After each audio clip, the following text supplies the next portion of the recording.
Alors, moi je dirais que j'ai toujours eu de la chance. J'ai eu un parcours parsemé d'embûches et couronné avec succès.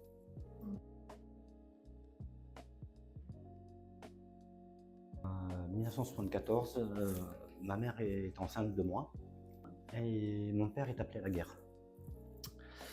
Il y perd la vie. Du coup, ma mère accouche de moi. Malheureusement, donc elle est mère célibataire et au Vietnam, c'est pas quand même très bien vu. Ses sœurs lui conseillent d'abandonner le petit. En plus, pendant l'accouchement, ça s'est pas bien passé. Elle a eu des graves hémorragies. Donc, ça a été un point supplémentaire qui a fait que, en fait, elle croyait décéder. Elle ne croyait pas guérir, donc elle m'a confié aux sœurs de la Providence à Sochaux. Les sœurs lui ont dit que je pourrais avoir une vie, être sauvé, etc. J'aurais une chance de survivre. Donc elle m'a déposé chez les bonnes sœurs, en sachant que peut-être elle ne me reverrait jamais, hein, puisqu'elle pensait décéder. Quand elle a guéri, elle est retournée chez les bonnes sœurs, et puis les sœurs lui ont dit que le petit était parti à l'étranger en avion, mais qu'elle ne savait pas dans quel pays. Donc ma mère a pleuré son enfant pendant 51 ans. Avril 75, le début de l'opération Babylift, qui consistait à emmener des orphelins de guerre et des enfants métissés en Australie, aux États-Unis et en Europe. Moi, je suis parti avec le premier avion, le 4 avril 75, qui s'est écrasé. Il y a eu 178 morts. Et après le crash, on est parti à San Francisco, et de San Francisco, on a été dispatché dans nos familles respectives. Donc je suis arrivé le 21 avril 75 à Paris. De là, j'ai été adopté par une famille française qui m'a donné tout ce dont j'avais besoin.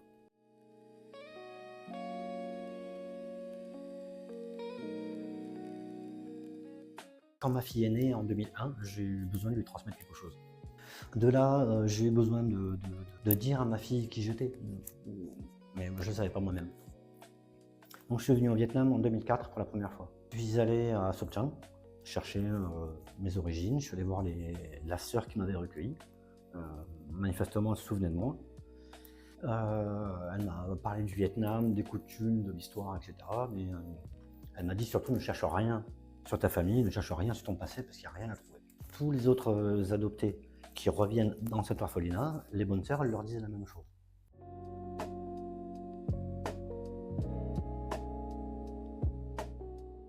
En 2020, il y avait encore les tests ADN récréatifs, qu'on pouvait encore les acheter en France.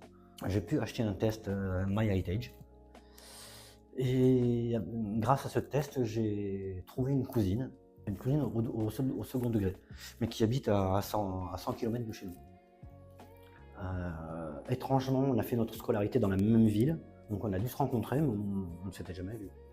Donc on prend contact l'un avec l'autre et on décide de se rencontrer. Ça s'est très bien passé. Donc cette cousine qui s'appelle Anne-Catherine a été adoptée avec son frère.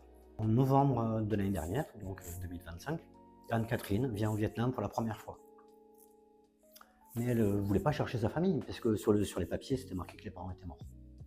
Elle va dans le delta du Mekong, elle va à Can Tho, et puis elle reçoit des mails, des appels téléphoniques. Je suis ta mère, je suis ta sœur. Je me suis dit, mais qu'est-ce que c'est? Déjà, ils sont morts, c'est des pirates, elle s'est imaginé beaucoup de choses. Puis au bout d'un moment, quand même, elle a répondu. Elle a répondu par mail. Et en fait, c'est une organisation qui a débuté en septembre 2025, qui s'appelle Con Tim Mẹ. Con Tim Mẹ, ça veut dire l'enfant cherche maman. Et c'est une organisation à but non lucratif à qui MyHeritage a fait un don de 1000 kits ADN à distribuer au Vietnam. Donc la dame qui gère cette organisation, My Oanh Lê, passe à la télé et puis elle fait une annonce. La demi-sœur d'Anne-Catherine, la demi-sœur de ma cousine, voit cette interview. Elle décide d'appeler My Oanh Lê. My Oanh Lê va faire le test ADN, va faire les prélèvements sur la sœur d'Anne-Catherine. Donc il y a eu un délai de 3 mois d'extraction des données. Et le jour où ils ont eu ces résultats, Anne-Catherine était à Can Tho. Donc elle répond au téléphone, oui, bah, on a retrouvé votre maman. Donc comment ça se passe? Bon, par le test MyHeritage et compagnie, donc là, elle a commencé à y croire. Et bah, elle était à 10 km de distance, donc elle est allée, elle a rencontré sa maman et sa sœur, ce jour même. Dans la foulée, Anne-Catherine a parlé de moi, en disant qu'en France, elle a un cousin, etc. Et donc cette demi-sœur a passé toute la nuit à appeler toute la famille. Et au petit matin, elle avait trouvé ma mère.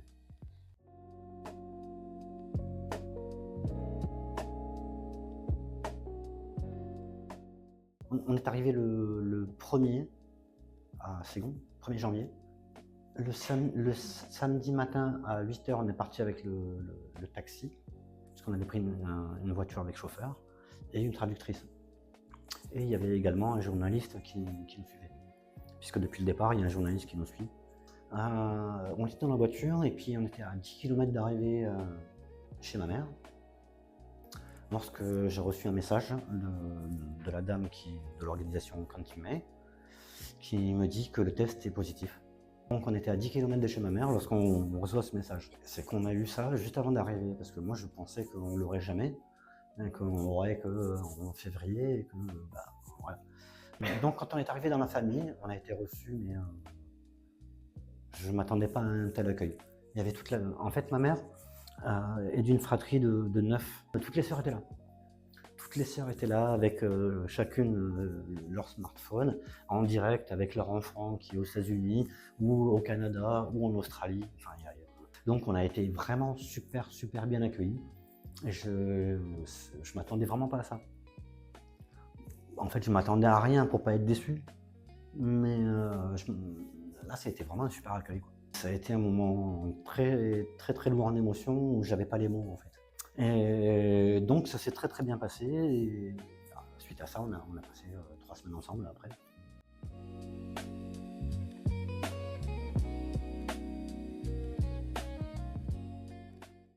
Quand j'étais plus jeune, je voulais pas entendre parler du Vietnam.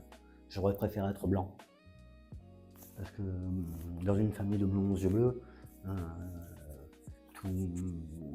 à l'école, au collège, au lycée, on subit toujours des réflexions, pas forcément racistes, mais ça a quand même une connotation raciste. Et bon, au bout d'un moment, ça commence à faire mal, et puis au bout d'un moment, on se dit, bon, je préfère être blanc, quoi, pour pas subir tout ça. Et puis après, en grandissant, on commence à s'accepter, et puis à s'aimer en tant que Vietnamien, en tant qu'étranger dans son propre pays, puisque j'ai été adopté d'adoption plénière, donc je suis français, donc je considère la France comme mon pays. Et puis en 2004, en venant ici, j'ai eu un gros choc quand même. C'est là où je me suis aperçu que j'avais eu beaucoup de chance d'être abandonné, beaucoup de chance d'avoir été adopté dans une bonne famille. Donc là où les deux parcours ils se sont pas entremêlés, parce qu'ils n'ont jamais été entremêlés, puisque d'un côté je refusais le côté vietnamien, mais après quand j'ai grandi, je l'ai accepté, et sans refuser le côté français qu'on m'avait inculqué. Donc maintenant, je me reconnecte avec moi-même, avec les coutumes, avec l'histoire du Vietnam, avec tout un tas de choses. J'apprends le vietnamien, ça fait déjà 2 ans, donc ça a été vraiment très bien. Et c'est là où maintenant les deux parcours ils se retrouvent, et ils font que je suis en paix avec moi-même.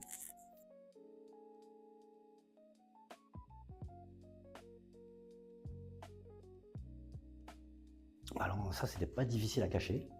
Petit chinois. Bon, quand j'entre à la maison, papa, c'est quoi un petit chinois? Pourquoi on me dit petit chinois? Alors ils m'ont dit, à l'époque, ils avaient une Peugeot 104. Mes parents m'ont dit que j'étais tombé de l'avion dans la voiture. Voilà, puis plus tard, après, j'ai su que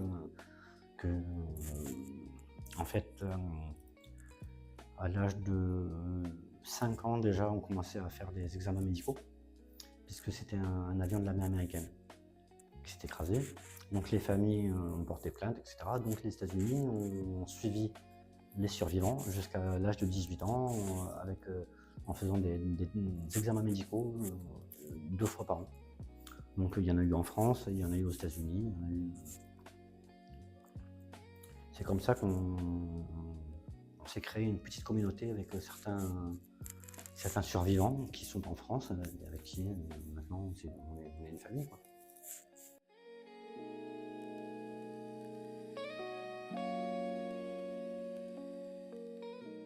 Déjà accepter l'abandon, ça a été le plus difficile.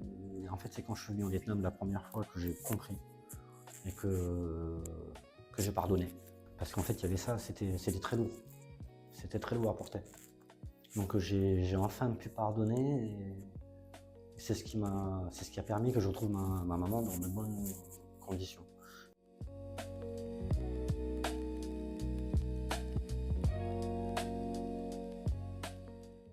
Pour moi, à mon sens, par rapport à ce que m'a raconté ma mère, pour moi, ça a été un sauvetage. Pour d'autres, ça a été des enlèvements d'enfants. Mais pour moi, par rapport à mon vécu et à ma vision globale, ça a été un sauvetage. Après, il y a ceux qui ont été volés, etc. C'est à eux de raconter leur histoire. Moi je vois de mon œil, malgré tout ce que j'entends, j'ai eu beaucoup de chance et je pense que ça a été un sauvetage.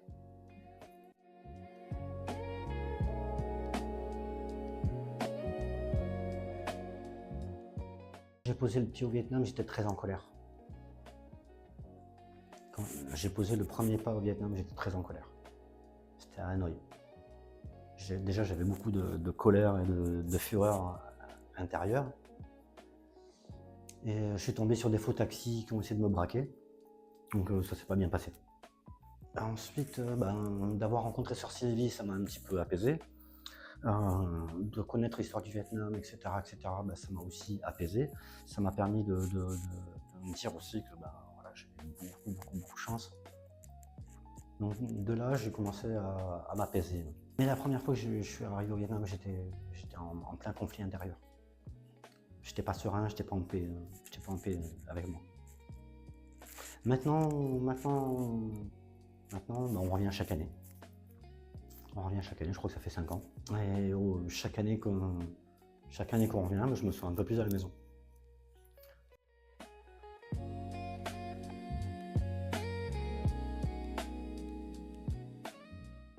Ça a été juste la naissance de ma fille.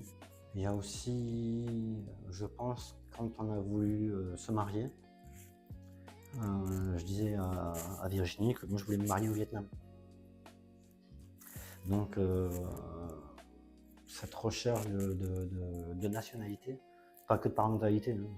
Il y a aussi la quête de retrouver ma nationalité vietnamienne. C'était pas facile, puisqu'avec des faux papiers, etc.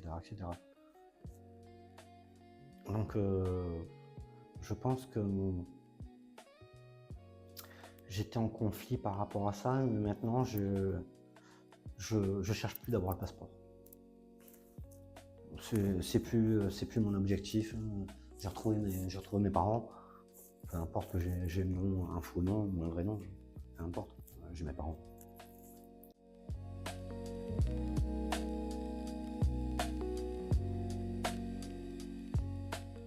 En fait, la traductrice déjà, c'est une personne qui était dans les ordres en France.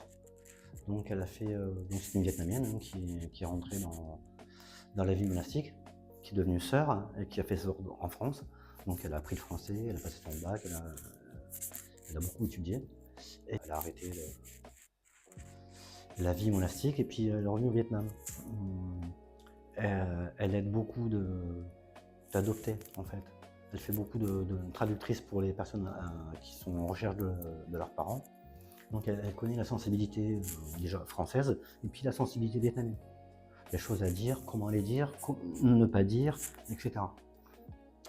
Donc c'est pour ça qu'on a demandé à cette dame, à Laura, de nous épauler. Laura a déjà fait beaucoup de démarches pour d'autres adoptés, donc elle savait comment ça fonctionnait. Donc elle a tout organisé. Et heureusement qu'elle était là, puisque il y a quand même la barrière de la langue. Donc oui, Laura, c'est une bonne chose qu'elle soit là. Et puis après, il y a eu aussi Mi Wong Le de l'organisation, comme Team May, qui est venu plusieurs fois avec nous lors des rencontres, qui a fait la traductrice, pour que justement il n'y ait pas ce fossé.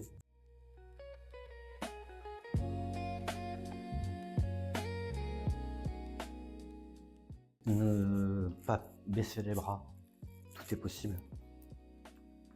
Il suffit d'être bon, de le mériter. Moi, je pense qu'il faut faire du bien autour de soi pour en récupérer du bien, c'est tout. Mais voilà, ne perdez pas espoir,